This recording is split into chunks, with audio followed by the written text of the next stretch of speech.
हाँ जी दोस्तों, नमस्कार। स्वागत है आप सभी का स्टडी हंगर्स पर। सब्सक्राइब करें स्टडी हंगर्स को और पास में ही लगे बेल आइकन को दबाएं, जिससे आने वाले लेटेस्ट वीडियो की अपडेट आप सभी को मिलते रहें।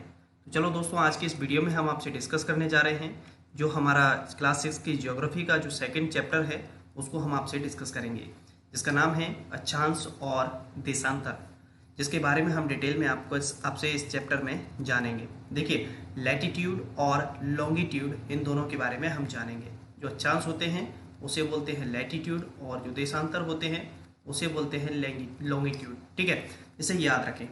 इस पर बात कर रहे हैं, ग्लोब पृथ्वी का लघु रूप में एक वास्तविक प्रतिरूप है।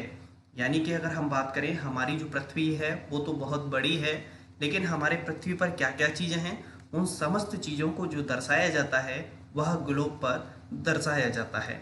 ग्लोब पर यदि हम बात करें क्या क्या चीज़ों को दर्शाया जाता है, तो हमारी पृथ्वी पर जो उपस्थित हैं, जैसे कि बात करें देश हुए, महाद्वीप हुए और महासागर हुए, तो इनकी जो सही स्थिति होती है उन्हें ग्लोब के माध्यम से दर्शाया जाता है। यदि हम बात करें, जो ग्लोब होता है उसमें क्या होता है कि यह एक सुई जैसी होती है। जैसे कि एक सुई ग्लोब में झुकी हुई अवस्था में स्थित होती है, जिसे अक्ष कहा जाता है। तो एक्सिस जिसे कहते हैं, यानी कि अक्ष जिसे कहते हैं, वह आप देख पा रहे हैं। इसमें यह जो ग्लोब है इसमें इस तरीके से एक सुई जैसी लगी हुई है, जिसे क्या कहा जा रहा है, अक्ष कहा जा रहा है। और पृथ्वी जो है वह अपने अक्ष पर कितनी झुकी हुई है, 23.5 डिग्री झुकी हुई है। तो चलिए इसमें देखते हैं, ग्लोब पर वे दो बिंदु जिनसे होकर सुई गुजरती है उन्हें उत्तर तथा दक्षिणी ध्रुव कहते हैं। जैसे कि उदाहरण के लिए यदि मैं आपसे बात करूं, यह हमारी पृथ्वी है और हमारी पृथ्वी का मान के चलिए यह अक्ष है, सॉरी ये बीच में से निकाल लेते हैं। जैसे कि यह अक्ष है और यहाँ पर ये जो हो जाएगा वो उत्तरी ध्रुव हो जाएगा, और ये जो है वह कौन सा ध्रुव है, दक्षिणी ध्रुव है। ग्लोब को इस सुई के चारों ओर पृथ्वी की भांति पश्चिम से पूर्व की ओर घुमाया जाता है। तो आपको पता होना चाहिए कि जो हमारी पृथ्वी घूमती है वह कैसे घूमती है, तो पश्चिम से पूर्व की ओर घूमती है। कैसे घूमती है, पश्चिम से पूर्व की ओर घूमती है। ये आपको स्थिति के बारे में पता होना चाहिए।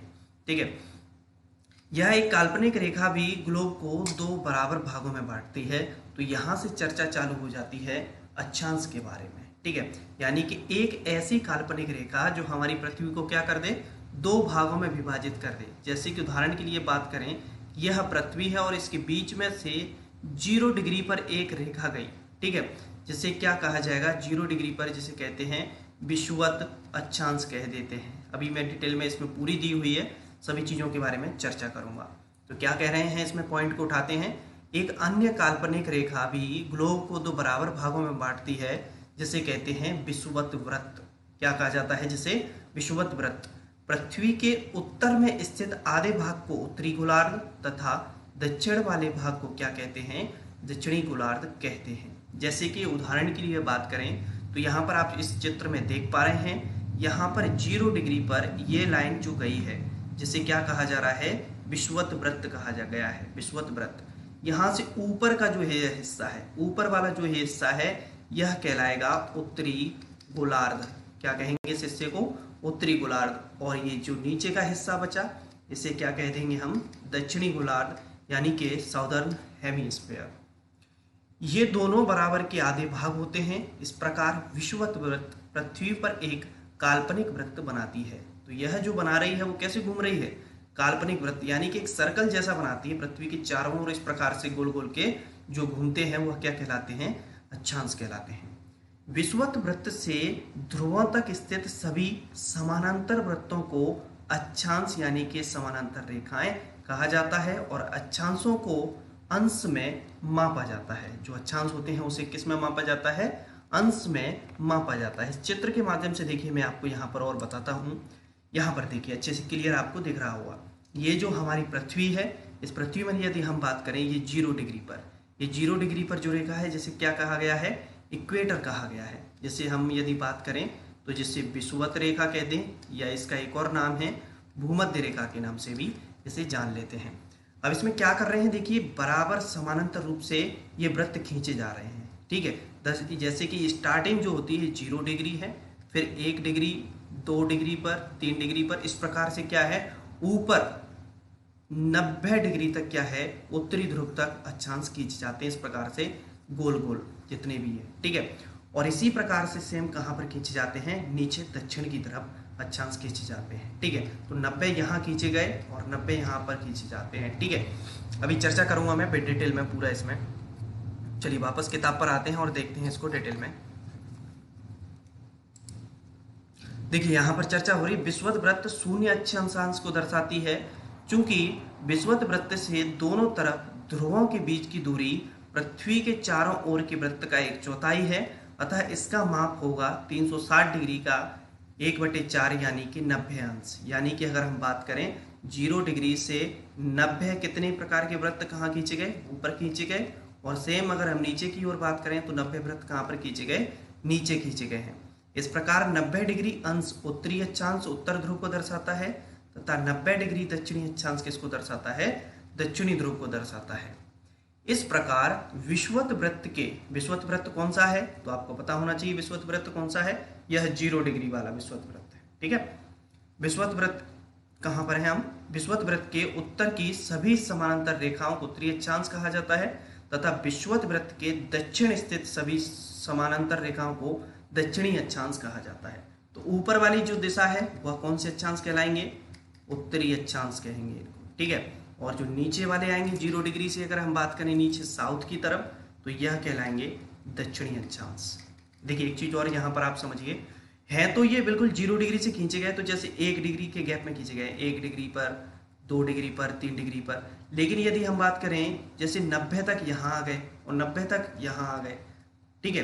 अगर आपने इसको दिशाओं का नाम नहीं लिखा कि यह उत्तरी अक्षांश है या दक्षिणी अक्षांश है, तो पूरा का पूरा गड़बड़ हो जाना है। जैसे कि 23.5 डिग्री पर उत्तरी अक्षांश को कहते हैं कर्क रेखा, क्या कहते हैं। और यहाँ पर अगर हम बात करें 23.5 डिग्री पर दक्षिणी अक्षांश को कहते हैं मकर रेखा, यानी कि ट्रॉपिक ऑफ कैप्रिकॉर्न, और यह है ट्रॉपिक ऑफ कैंसर। अगर आपने लिख दिया केवल 23.5 डिग्री अक्षांश, तो असमंजस जैसी स्थिति है कि यह उत्तरी अक्षांश है या यह दक्षिणी अक्षांश है, ठीक है। तो उसके आगे उसकी डायरेक्शन लिखना यानी कि जरूरी होता है। इसलिए प्रत्येक अक्षांश के मान के साथ उसकी दिशा यानी कि उत्तर या दक्षिण को भी लिखा जाता है।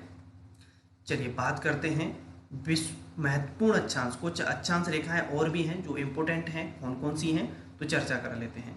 विषुवत वृत्त 0 डिग्री, उत्तर ध्रुव 90 डिग्री और दक्षिणी ध्रुव जो है वो 90 डिग्री। दक्षिणी अक्षांश के अतिरिक्त 4 महत्वपूर्ण अक्षांश रेखाएं और भी हैं, तो वह कौन कौन सी हैं। तो उत्तरी गोलार्ध में कर्क रेखा 23.5 डिग्री उत्तरी अक्षांश को, दक्षिणी गोलार्ध में 23.5 डिग्री पर मकर रेखा अक्षांश को, और विषुवत वृत्त के 66.5 डिग्री पर उत्तर में उत्तर ध्रुव को, और विषुवत रेखा के 66.5 डिग्री दक्षिण में दक्षिण ध्रुव वृत्त को। तो ये आपकी समझ में जैसे अभी नहीं आ पा रहा होगा, तो देखिए मैं यहाँ पर आपको एक डायग्राम के माध्यम से समझाता हूँ अच्छे से। सॉरी डायग्राम क्लियर नहीं बन पा रहा है यहाँ पे, है ना। देखो थोड़ा सा ऊपर वाला शायद दिया हुआ है, तो ऊपर वाले को थोड़ा मैं आपको बता देता हूँ कैसे। रुकिए 1 मिनट। देखो यहाँ पर मैंने शायद इसका एक डायग्राम लिया हुआ था, तो ये क्लियरली शायद आपको यहाँ पर समझ में आ जाए। देखिए इसमें देखिए आप, है ना, इसमें क्या कह रहे हैं कि 0 डिग्री, एक तो ये बता दिया इन्होंने अक्षांश 0 डिग्री पर जैसे कह रहे हैं इक्वेटर, ठीक है। एक 23.5 डिग्री पर बता दिया जैसे कह रहे हैं ट्रॉपिक ऑफ कैंसर, और एक 66.5 डिग्री पर कहते हैं जिसे आर्कटिक वृत्त कहा जाता है, और एक 90 डिग्री पर यह हो जाता है उत्तरी अक्षांश, ठीक है, उत्तरी ध्रुव अक्षांश जो 90 डिग्री पर है नॉर्थ पोल पे। और सेम यही बात करें 23.5 डिग्री पर तो ट्रॉपिक ऑफ कैप्रिकॉर्न नीचे की तरफ, और यहाँ पर अंटार्कटिक सर्कल जो हो जाता है, और नीचे 90 डिग्री पर साउथ पोल हो जाता है। तो इस प्रकार से जो टोटल इंपोर्टेंट जो अक्षांश हैं वो हो जाते हैं हमारे कितने, 1 2 3 4 5 6 और 7। ये आपको विशेष रूप से याद करने होते हैं, ठीक है।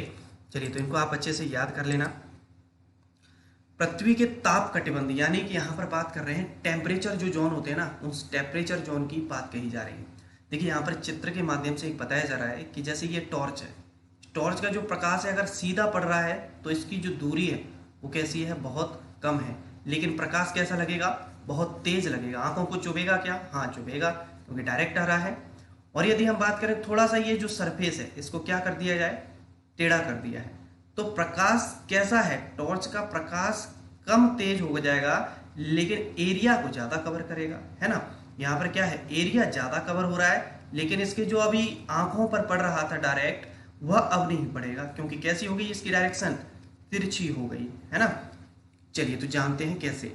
कर्क रेखा एवं मकर रेखा के बीच के सभी अक्षांशों पर सूर्य वर्ष में एक बार दोपहर में सिर के ठीक ऊपर होता है, इसलिए इस क्षेत्र में सबसे अधिक ऊष्मा प्राप्त होती है तथा इसे उष्ण कटिबंध कहा जाता है। जैसे कि इस ऊपर के चित्र में दर्शाया गया है कि 0 डिग्री ये और 23.5 पर यहाँ से और 23.5 से, यानी कि अगर हम बात करें ये वाला जो जोन है, ये वाला जोन, ठीक है, इसे कहते हैं टॉरेड जोन। यानी कि ये पूरे वर्ष भर कैसा रहता है, गर्म रहता है, क्योंकि इस एरिया में सूर्य की जो किरणें हैं बिल्कुल कैसी गिरेंगी, लंबवत गिरती हैं। इसे कहते हैं उष्ण कटिबंधीय जोन। तो याद रखें उष्ण कटिबंधीय जोन कैसे कहा जाएगा, यहाँ पर 23.5 डिग्री यानी कि कर्क रेखा और मकर रेखा के जो बीच का जो जोन होता है, यह उष्ण कटिबंधीय जोन कहलाता है। चलिए एक चीज और मैं आपको यहाँ पर बताता हूँ। देखिए जो ध्रुव है ना हमारे, यहाँ तक सूर्य की किरणें नहीं पहुंच पाती, तो ध्रुवों पर क्या है कि बर्फ जमी हुई है, यह बहुत ठंडे है, ठीक है। तो ये कैसे हैं, ऊपर ठंडे हैं। और यहाँ पर अगर हम बात करें तो जैसे जैसे आप मकर रेखा की ओर और यहाँ पर जैसे कर्क रेखा से विषुवत रेखा की ओर बढ़ेंगे, तो यहाँ पर यह जोन कैसा हो जाता है, गर्म हो जाता है। और इनके बीच में जो भी देश यहाँ पर स्थित होंगे, उन देशों में बहुत ज़्यादा गर्मी पड़ती होगी। और जैसे जैसे जो देश ध्रुवों की ओर बढ़ते जाते हैं, वहाँ पर कैसे होते चले जाते हैं, बिल्कुल ठंडक होती चली जाती है। चलिए आगे दिया है, कर्क रेखा तथा मकर रेखा के बाद किसी भी अक्षांश पर दोपहर का सूर्य कभी भी सिर के ऊपर नहीं होता। ध्रुव की तरफ सूर्य की किरणें तिरछी होती जाती हैं। इस प्रकार उत्तरी गोलार्ध में कर्क रेखा एवं उत्तर ध्रुव वृत्त तथा दक्षिणी गोलार्ध में मकर रेखा एवं दक्षिण ध्रुव वृत्त के बीच वाले क्षेत्र का तापमान मध्यम रहता है, इसलिए शीतोष्ण कटिबंध कहा जाता है। तो शीतोष्ण कटिबंध किसे कहते हैं, देखिए यहाँ पर, यहाँ से इनके बीच का जो है ये जो दिखाया गया है, ये हो कहलाएगा शीतोष्ण कटिबंध। शीतोष्ण से तात्पर्य क्या हो जाएगा, शीत मतलब ठंडा और उष्ण मतलब गर्म, यानी कि ठंडा गर्म, यानी कि मीडियम टेम्परेचर जो रहता हो, यानी कि वो किसके बीच में रहेगा, यहाँ 23.5 डिग्री और यहाँ 66.5 डिग्री, मतलब इस वाले जोन में यहाँ और सेम इसी जोन में नीचे की तरफ, तो इसे क्या कहेंगे, दक्षिणी शीतोष्ण कटिबंध। ये ऊपर वाले नॉर्थ हेमिस्फीयर में ये कहलाएगा उत्तरी शीतोष्ण कटिबंध, ठीक है। यहाँ पर लास्ट में और यदि चर्चा करें तो उत्तरी गोलार्ध में उत्तर ध्रुव वृत्त, जिसे हमने क्या कहा था, एक और नाम दिया था उत्तर ध्रुव वृत्त को आर्कटिक वृत्त के रूप में बताया था, और दक्षिण ध्रुव को वृत्त को हमने बताया था अंटार्कटिक वृत्त के रूप में, बताया ना आपको अभी एक चित्र के माध्यम से। तो यहाँ पर आप देखिए उत्तरी गोलार्ध में उत्तर ध्रुव वृत्त उत्तरी ध्रुव और दक्षिणी ध्रुव वृत्त में दक्षिणी ध्रुव, यानी कि देखिए यहाँ से इस 66.5 डिग्री से इस 90 डिग्री के बीच का ये जो जोन है वह कैसा है, शीत कटिबंध। कैसा है, शीत कटिबंध, यानी कि बहुत ज़्यादा ठंडा है। और यहाँ पर अगर हम बात करें सेम दक्षिणी में, तो दक्षिणी में भी 66.5 से इस 90 के बीच का ये जो जोन है ये भी कैसा है, बहुत ठंडा है, यानी कि शीत कटिबंध है, ठीक है। तो 3 जोन हो गए यहाँ पर, कौन कौन से, उष्ण कटिबंध, शीतोष्ण कटिबंध और शीत कटिबंध, जिसे याद रखें कौन सा किस जोन के बीच आता है, ठीक है। तो ये तो हम बात कर रहे थे आपसे अक्षांशों के बारे में। अब बात आती है देशांतर के बारे में। देशांतर क्या होते हैं, तो देखिए आपने कभी तरबूज देखा है, तरबूज, तो तरबूज पर इस प्रकार से क्या है जो लाइन दी रहती है। तरबूज छोड़ो, खरबूजा के बारे में देखो, खरबूजा से आपको अच्छे से समझ आएगा, खरबूजा खाया होगा आपने लोग मोस्टली। तो इस पर क्या है, इस प्रकार से जो लाइन दी गई है, ऐसे इस प्रकार से ये जो लाइन है, खड़ी हुई लाइन है, यह क्या कहलाती है, देशांतर। और हमारी पृथ्वी पर इस प्रकार से ये जो गोल गोल वृत्त हैं, यह क्या कहलाते हैं, अक्षांश, और खड़े में जो इस प्रकार से हैं वो क्या कहलाते हैं, देशांतर। तो देशांतर के लिए यदि हम बात करें, टोटल जो देशांतर हैं वो हैं 180। कितने हैं, 180 एक साइड है और दूसरी साइड 180, यानी कि टोटल 360 है। देखिए कैसे, तो इनको समझिए थोड़ा सा। ये रहे नॉर्थ पोल, ठीक है, और यहाँ से ये नीचे हो जाएगा साउथ पोल। कौन सा हो गया, साउथ पोल, ठीक है। ये जो खींचे गए थे अक्षांश, जो खींचे गए थे वो खींचे गए थे पूर्व से पश्चिम की ओर, और ये जो खींचे गए हैं ऊपर से नीचे की ओर, आप देख पा रहे हैं ऊपर से नीचे की ओर, यानी कि उत्तर से कहाँ की ओर खींचे जाएंगे, दक्षिण की ओर। अब बात ये आ रही थी कि इस पर कहाँ से अक्षांश खींचे जाए, आ रही है समझ में। तो इसमें जो मुख्य जगह जो मानी, ये जो 0 डिग्री माना जैसे कहा गया है, प्राइम मेरिडियन जैसे कहा गया है, वो था एक लंदन की जगह। कौन सी थी? लंदन में एक वैधशाला थी, उसे क्या माना गया कि 0 डिग्री माना गया। उससे कहा गया कि इधर वाली साइड खींच देते हैं 180, और इधर वाली साइड भी क्या कर देते हैं 180, क्योंकि हमारी पूरी जो पृथ्वी है गोल में टोटल कितनी है 360, और 360 में बात करें तो बीच की ये लाइन मान ली, इसको मान लिया 0 डिग्री, ठीक है, प्राइम मेरिडियन जैसे कहते हैं। और यहाँ से 180 डिग्री इधर खींच दिए, और यहाँ से 180 डिग्री इधर खींच दिए, ठीक है। चलो डिटेल में जानते हैं इसको, तो अच्छे से आपको समझ में आएगा पूरा। उत्तर ध्रुव को दक्षिण ध्रुव से जोड़ने वाली संदर्भ रेखा, ठीक है, उत्तर ध्रुव से दक्षिण ध्रुव, नॉर्थ पोल को साउथ पोल से कनेक्ट कर रहा है, नॉर्थ पोल को साउथ पोल से कनेक्ट कर रहा है कि नहीं कर रहा है। पूर्व से पश्चिम की ओर इन स्थानों की दूरी कितनी है? इन संदर्भ रेखाओं की देशांतरीय याम्योत्तर कहते हैं, तथा उनकी बीच की दूरी को क्या कहते हैं? देशांतर कहते हैं। और जो प्रत्येक देशांतर होता है ना, उसके अंश को मिनट में मापते हैं, और मिनट को किस में विभाजित किया जाता है? सेकंड में विभाजित किया जाता है। जैसे कि अगर हम बात करें, ये पृथ्वी है, ये 0 डिग्री माना यहाँ से, ठीक है, इसको 0 डिग्री माना, और इस प्रकार से खींचे गए 1 डिग्री 2 डिग्री 3 डिग्री, और टोटल यहाँ तक जो खींचे गए वो 180, फिर सेम 1 डिग्री 2 डिग्री, और इस प्रकार से यहाँ पर खींचे गए इस प्रकार से, ठीक है। तो याद रखें इसे। ये अर्धवृत्त है तथा उनके बीच की दूरी ध्रुवों की तरफ बढ़ने पर घट जाती है एवं ध्रुवों पर शून्य हो जाती है, जहाँ सभी देशांतरीय याम्योत्तर क्या हो जाते हैं? आपस में मिल जाते हैं। कैसे हो जाते हैं? जैसे जैसे आप देखिए ध्रुवों की तरफ बढ़ रहे हैं, वैसे वैसे दूरी कैसी होती जा रही है? कम होती जाती है। और जैसे जैसे अगर हम बात करें बीच में जो होती है, वो दूरी कैसी होती है? बहुत ज़्यादा होती है। अक्षांश समानांतर रेखाओं से भिन्न सभी देशांतरीय याम्योत्तरों की लंबाई कैसी है? समान होती है। तब सभी देशों ने निश्चय किया कि ग्रीनविच, जो कि हमने आपसे चर्चा की थी, जहां ब्रिटिश राजकीय वेधशाला स्थित है, से गुजरने वाली याम्योत्तर से पूर्व पश्चिम की ओर गिनती शुरू की जाए। इस याम्योत्तर को प्रमुख याम्योत्तर कहते हैं। इसका मान 0 डिग्री देशांतर, तथा यहाँ से हम 180 डिग्री पूर्व में और 180 डिग्री कहाँ पर गणना करते हैं? पश्चिम में गणना करते हैं। प्रमुख याम्योत्तर 180 डिग्री याम्योत्तर मिलकर पृथ्वी को 2 समान भागों, पूर्वी गोलार्ध और पश्चिमी गोलार्ध में विभक्त करते हैं। जैसे कि यदि मैं आपसे बात करूं, यहाँ पर अक्षांश जो थे ना, ये 0 डिग्री जो अक्षांश था, इसी प्रकार से इसमें जो 0 डिग्री माना है देशांतरों में, वो इसे माना है, ठीक है। यहाँ से अगर हम अक्षांशों में बात कही जाए तो 0 डिग्री ने 2 भागों में विभाजित कर दिया। ऊपर वाला ये जो हिस्सा था, ये कहलाया था आपका उत्तरी गोलार्ध, ठीक है। और यहाँ पर अगर हम बात करें, ये नीचे वाला जो हिस्सा है, ये कहलाया था दक्षिणी गोलार्ध। देखा था आप सभी ने। अब यदि यहाँ पर अगर हम बात करें, अक्षांशों की बात कर रहा है कि 0 डिग्री पर ये लाइन तो खींच दी, तो ये वाला हिस्सा जो कहलाएगा वो कौन सा कहलाएगा?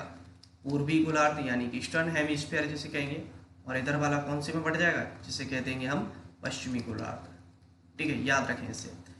अक्षांश जो खींचे गए थे वो खींचे गए थे पूर्व से पश्चिम की ओर खींचे गए थे, ठीक है। और यहाँ पर अगर हम बात करें, ये जो खींचे गए हैं वो कहाँ से? उत्तर से दक्षिण की ओर खींचे गए हैं देशांतर, इस प्रकार से, ठीक है। अगर आपको किसी स्थान की अक्षांश और देशांतर की सही जानकारी हो तो ग्लोब पर आप उस स्थान का क्या कर सकते हैं? पता आसानी से लगा सकते हैं। अगर आपको किसी देश के क्या पता है? अक्षांश और देशांतर की स्थिति पता है, तो आप उस देश के टाइम का आसानी से पता लगा सकते हैं। चलिए देखते हैं कैसे। तो देशांतर और समय, तो लॉन्गिट्यूड और टाइम का क्या कनेक्शन है, तो जानते हैं। समय को मापने का सबसे अच्छा साधन पृथ्वी, चंद्रमा एवं ग्रहों की गति है। सूर्योदय एवं सूर्यास्त प्रतिदिन होता है, अतः स्वाभाविक ही यह है कि पूरे विश्व में समय निर्धारण का सबसे अच्छा साधन है। स्थानीय समय का अनुमान सूर्य के द्वारा बनने वाली परछाई से लगाया जा सकता है, जो दोपहर में सबसे छोटी होती है एवं सूर्योदय तथा सूर्यास्त के समय सबसे लंबी होती है। ग्रीनविच, ग्रीनविच से तात्पर्य कौन सा? 0 डिग्री वाला।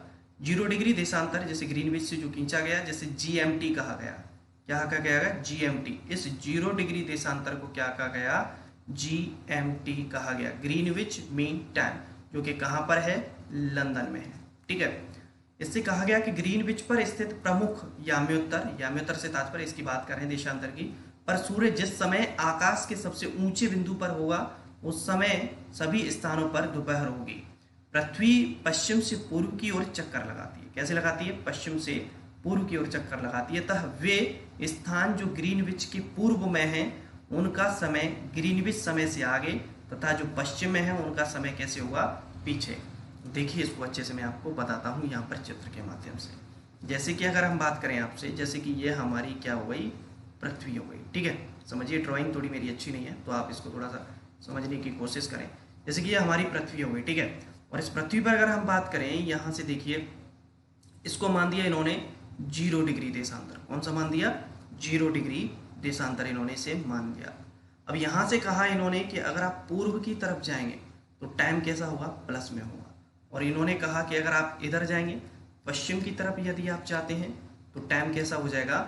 माइनस में हो जाएगा।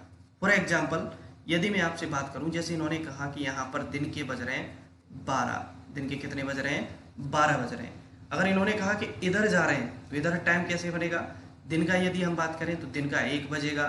फिर अगर हम बात करें दिन के 2 बजेंगे। और इधर जाएंगे, इधर माइनस में जा रहा है तो समय कैसे चलेगा? माइनस में, यानी कि 12 के बाद 11 बजेंगे, फिर 10 बजेंगे। तो ये कैसे? तो इसके बारे में मैं आपसे चर्चा करता हूँ। पृथ्वी लगभग 24 घंटे में अपनी अक्ष पर कितना घूम जाती है? 360 डिग्री घूम जाती है पृथ्वी, अर्थात 24 घंटे में। देखिए कैसे घूम रही है, समझिए इसको। अच्छा है, ये थोड़ा सा टाइम टेकिंग जरूर है लेकिन एक बार क्लियर हो गया तो समझ आएगा। 360 डिग्री है हमारी पृथ्वी, यानी कि जो सरफेस है पृथ्वी का ये खुला हुआ है, ये 360 डिग्री हो गया। अगर 24 घंटे में पृथ्वी 360 डिग्री घूम रही है तो आपने कहा कि साहब इसमें भाग देते हैं, तो ये आया 1 बार गया और यहाँ से आपका 5 बार और जाएगा, यानी कि आपका 15 डिग्री। यानी कि 1 घंटे में जो हमारी पृथ्वी है वह कितना घूम रही है? तो हमने कहा 15 डिग्री। कितना घूम रही है? 15 डिग्री। और यहाँ पर हमने कहा कि साहब हमारा जो देशांतर थे, हमने कहा कि इधर की तरफ 180 थे और हमने कहा इधर की तरफ कैसे 180। तो इधर 180 वाला जो पार्ट है अगर हम बात करें तो देखिए यहाँ से निकाल लेते हैं। अगर आप 180 डिग्री में 15 डिग्री से भाग दोगे तो कितनी बार जाएगा? कितना? 15 दूनी 30। तो ये आ गया आपका 12 घंटे, यानी कि 12 घंटे में पृथ्वी कितनी घूम रही है? 180 डिग्री इधर। तो इधर का जो समय आ गया वो हो गया 12 घंटे और इधर का भी समय कितना हो गया? 12 घंटे। और बीच में ये क्या हो गया? 0 डिग्री। अगर इनको टोटल मिला दोगे, यानी कि इधर वाला देशांतर और इधर वाले देशांतर, तो टोटल जो समय हो जाएगा वो कितना हो जाएगा आपका? 24 घंटे। कितना हो गया? 24 घंटे। यानी कि पृथ्वी 24 घंटे में कितना घूम रही है? 360 डिग्री। तो 1 घंटे में कितना घूमेगी? 15 डिग्री। और इधर हमने कहा था कि इधर वाला जो अक्षांश है 0 डिग्री से इधर वाले देशांतर, तो 180 में हमने 15 का भाग दिया तो 12 घंटे आ गया। ठीक है, तो यहाँ पर बात करें। अच्छा एक चीज़ और देख लीजिए, यहाँ पर मेरे माइंड में आ ही रहा है तो आप इसको थोड़ा सा समझ लीजिए। 1 घंटे में यदि हम बात करें कितने मिनट होती हैं? 60 मिनट होती है। ठीक है, अगर आप यहाँ से 15 डिग्री से अगर इसमें भाग दोगे 60 मिनट में तो कितनी बार आ जाएगा? 4। तो हम कह सकते हैं कि हमारा जो देशांतर है 1 डिग्री देशांतर में कितने मिनट का अंतर है? 4 मिनट का अंतर है। और यदि आप दूसरे 2 डिग्री में बढ़ोगे तो कितने मिनट का हो जाएगा? 8 मिनट का हो जाएगा। आ रही बात समझ में? समझो, जैसे कि एक बार समझो इसे, ये 0 डिग्री पर है। कितने पर है? 0 डिग्री पर। और यहाँ से जैसे 1 2 3 इस प्रकार आप आगे बढ़े और मान के चलिए आपका 15 डिग्री है। 15 डिग्री है और 1 डिग्री के बीच में कितने का गैप है? 4 मिनट का। तो 15 डिग्री 15 चौक कितना हो जाएगा आपका? 60। कितना हो गया? 60। तो यहाँ से अगर हम बात करें तो यहाँ दिन के अगर 12 बज रहे थे तो यहाँ पर 60 मिनट यानी कि ज़्यादा होंगे, प्लस में टाइम होगा। तो यहाँ दिन का कितना बजेगा? 15 डिग्री पर 1 बजेगा। ठीक है, तो ये समझाया। थोड़ा सा हो सकता है कि यहाँ पर बोर्ड पे जब होती चीज़ें तो थोड़ा प्रैक्टिकली ज़्यादा समझ आती हैं, लेकिन फिर भी आप कोशिश करना। ठीक है, तो 1 घंटे में 15 डिग्री और 4 मिनट में 1 डिग्री घूमती है। इस प्रकार ग्रीनविच में यदि दोपहर के 12 बजते हैं तो ग्रीनविच से 15 डिग्री पूर्व में, कौन सी बात कर रहा है? पूर्व में 15 डिग्री में, तो वहाँ दोपहर का कितना बज रहा होगा? दोपहर का 1 बज रहा होगा।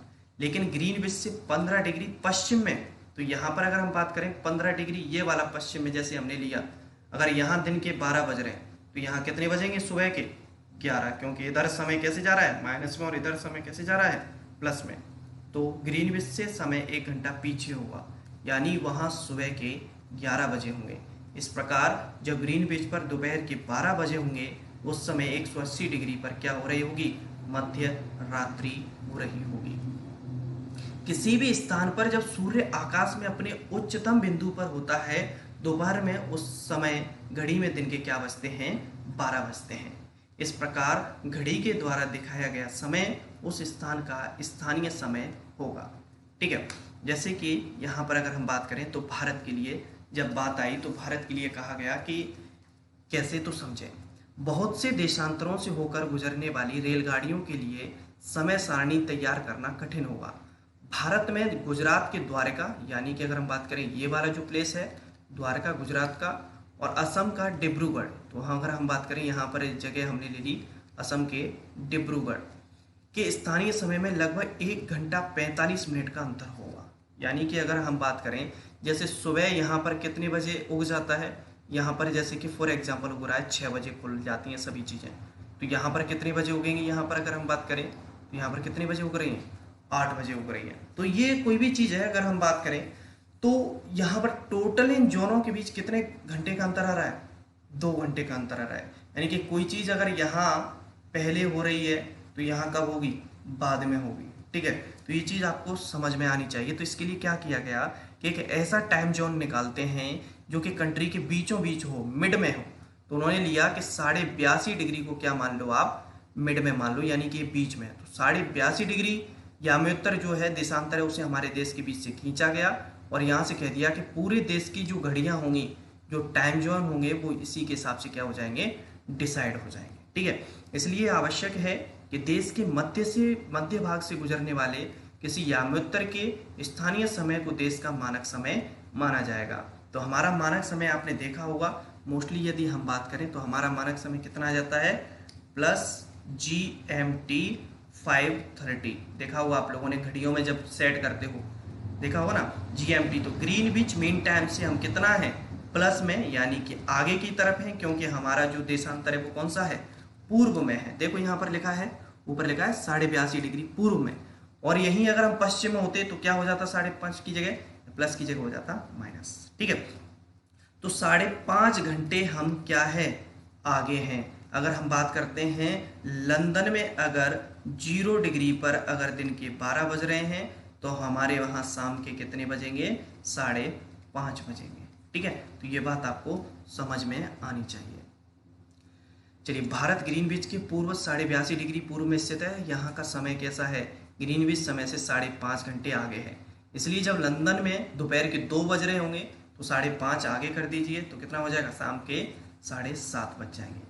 अगर कोई देश ऐसे हैं जिन देशों का क्या है, क्षेत्रफल बहुत ज़्यादा बड़ा है, तो वहाँ के टाइम जोन में क्या है, दिक्कत आती है, क्योंकि कहीं पर सूर्योदय पहले हो जाता है तो कहीं पर सूर्योदय क्या होता है, बाद में होता है, और जहाँ पर सूर्योदय पहले हुआ है वहाँ सूर्य जल्दी भी डूबेगा। तो इस वजह से क्या है कि कई देश हैं जिन्होंने अपने अलग अलग क्या बना रखे हैं, टाइम जोन बना रखे हैं। उन्हीं में से एक देश है, अगर हम बात करें रूस, तो रूस में 11 मानक समयों को अपनाया गया है। तो शायद और भी बढ़ गए होंगे, 11 टाइम जोन हो गए हैं। तो ऐसे अलग अलग कंट्रियों ने अलग अलग टाइम जोन बनाए हुए हैं। पृथ्वी को 1-1 घंटे वाले 24 समय क्षेत्रों में बांटा गया है। इस प्रकार प्रत्येक समय क्षेत्र 15 डिग्री देशांतर के क्षेत्र को घेरता है। आई होप ये आपको पूरा अच्छे से अक्षांश और देशांतर का समझ में आया होगा। अगर कोई भी चीज़ अगर आपको फिर भी नहीं समझ में आई है तो आप मुझे कमेंट के माध्यम से जरूर बताएं। चलिए, अब हम डिस्कस करते हैं इसके क्वेश्चन। ठीक है, पहला है पृथ्वी का सही आकार क्या है। तो चलिए जानते हैं पृथ्वी का सही आकार क्या है। हमारी पृथ्वी पूर्ण रूप से कैसी है, गोलाकार नहीं है। यह उत्तरी तथा दक्षिणी ध्रुवों पर थोड़ी चपटी तथा मध्य में थोड़ी उभरी हुई है। यह सेब के आकार के समान है। कैसी है यह, सेब के आकार के समान है। में कोई कहता है यह नाशपाती के आकार के समान है। ग्लोब क्या है, ग्लोब के बारे में जैसे स्टार्टिंग में हमने पढ़ा था, ग्लोब के बारे में यदि बात करें, ग्लोब लघु रूप में पृथ्वी का एक वास्तविक प्रतिरूप है। ग्लोब पर देशों, महाद्वीपों तथा महासागरों को उनके सही आकार में क्या किया गया है, दर्शाया गया है। बात पूछी जा रही है कर्क रेखा का अक्षांशीय मान क्या है। तो हमने बताया था कर्क रेखा ऊपर की तरफ है, तो कर्क रेखा का जो अक्षांशीय मान है वो कितना है, 23.5 डिग्री उत्तरी अक्षांश। तो 23.5 डिग्री उत्तरी नहीं लिखोगे तब तक गड़बड़ हो जाएगी, क्योंकि उत्तरी में 23.5 में ये है और 23.5 पे दक्षिणी में कौन सी हो जाएगी, मकर रेखा। पृथ्वी के 3 ताप कटिबंध कौन कौन से हैं? तो टेम्परेचर जोन हमने आपको पढ़ाए थे कौन कौन से, उष्ण कटिबंध बताया था, शीतोष्ण कटिबंध बताया था और शीत कटिबंध बताया था। ठीक है, इसके बारे में पूरे डिटेल में हम आपसे जान चुके हैं। चलिए अगला क्वेश्चन देखते हैं। अक्षांश एवं देशांतर रेखाएं क्या है? कौन कौन सी अक्षांश और देशांतर? अक्षांश रेखाएं वे काल्पनिक रेखाएं जो पूर्व से पश्चिम की ओर, यानी कि जो हमारी पृथ्वी है उस पर पूर्व से पश्चिम की ओर इस प्रकार से वृत्त के रूप में खींची गई हैं, वह है अक्षांश रेखाएं। और हमारी पृथ्वी पर क्या है, उत्तर से दक्षिण की ओर यानी कि ध्रुवों की ओर खींची गई हैं, वो है कौन सी रेखाएं? देशांतर रेखाएं। ठीक है, अगला क्वेश्चन है कौन सा, चलिए देखते हैं इसको। अगला क्वेश्चन है ऊष्मा की सबसे अधिक मात्रा उष्ण कटिबंध क्यों प्राप्त करते हैं? तो इसके लिए अगर हम बात करें, आंसर है कर्क रेखा एवं मकर रेखा के बीच के सभी अक्षांशों पर सूर्य वर्ष में एक बार दोपहर में सिर के ठीक ऊपर होता है, इसलिए इस क्षेत्र में सबसे अधिक क्या होती है? ऊष्मा प्राप्त होती है। वो कह रहे हैं जब भारत में शाम के 5:30 बजते हैं तब लंदन में दोपहर के 12 क्यों बजते हैं? इसके लिए हमने आपको डिटेल में बताया था। भारत ग्रीनविच के पूर्व 82.5 डिग्री में स्थित है तथा भारत का समय लंदन से कितना आगे है? 5.5 घंटे आगे है, इसलिए देशांतर के प्रत्येक अंश में 4 मिनट का अंतर होता है। इसलिए जब लंदन में दोपहर के 12 बजते हैं तो भारत में कितने बजेंगे? शाम के 5:30 बजेंगे।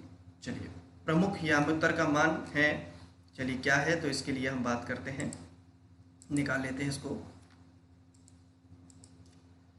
अगला है प्रमुख यामोत्तर, यानी कि जो मुख्य है 0 डिग्री पर खींचा गया है, जो हमने बात की थी लंदन से। शीत कटिबंध किसके नजदीक पाए जाते हैं? तो शीत कटिबंध नजदीक पाए जाते हैं किसके? ध्रुवों के नजदीक पाए जाते हैं। देशांतरों की कुल संख्या, देशांतरों की बात कर रहा है, देखिए यहाँ पर देशांतरों की कुल संख्या हमने कहा था 180 उधर है ना, हम बात की थी ना आपसे 0 डिग्री पर ये, और 180 हमने कहा था 1 डिग्री के गैप में खींचे गए यहाँ हो जाएंगे, और 1 डिग्री पर 180 ये हो जाएंगे, तो टोटल कितने हो गए? 360। कहाँ पर है ऑप्शन? ये रहा। दक्षिण ध्रुव वृत्त स्थित है, दक्षिण ध्रुव वृत्त स्थित हैं, तो दक्षिण ध्रुव उत्तरी गोलार्ध में, दक्षिणी गोलार्ध में, पूर्वी गोलार्ध में। तो दक्षिण ध्रुव कहाँ पर हो जाएगा? दक्षिणी गोलार्ध में, यहाँ पर उत्तरी गोलार्ध दिया हुआ है ना। चलिए एक सेकंड, दक्षिणी ध्रुव वृत्त स्थित है तो किस में हो जाएगा? दक्षिणी गोलार्ध में हो जाएगा। ग्रिड किसका जाल है? ग्रिड किसका जाल है? तो ग्रिड जो है अक्षांश और देशांतर। ग्रिड से तात्पर्य क्या कह रहे हैं? ये ग्रिड जैसे कह रहे हैं कि ये इस प्रकार से जो लाइन खींची गई और ये जो देशांतर है, इनके बीच में ये चौखाना टाइप का जो बन रहा है ना, इसे क्या कहा है इन्होंने? ग्रिड कहा है। तो अक्षांश और देशांतरों के मतलब बीच की बात कर रहा है, जैसे क्या कह देते हैं? ग्रिड कहा गया है। ठीक है, मकर रेखा पर स्थित है। मकर रेखा कौन सी पर? तो 22.5 डिग्री दक्षिण। ठीक है, 22.5 डिग्री दक्षिण पर, क्योंकि 23.5 डिग्री है मकर रेखा है ना, 23.5 डिग्री पर। भारत का मानक यामोत्तर कितना है? तो 82.5 डिग्री। पूर्व में बात कर चुके हैं इसके बारे में। 0 डिग्री यामोत्तर को क्या किस नाम से जाना जाता है? तो जिसे कहते हैं GMT, ग्रीनविच मेन टाइम जिसे कहा गया है। और देशांतरों के बीच की दूरी, 2 देशांतरों के बीच की दूरी की किस तरफ घटती जाती है? तो आपने देखा कि ऐसे आते हैं ध्रुवों की तरफ, तो क्या होती चली जाती है? घटती हुई चली जाती है, ध्रुवों की तरफ घटती हुई चली जाती है।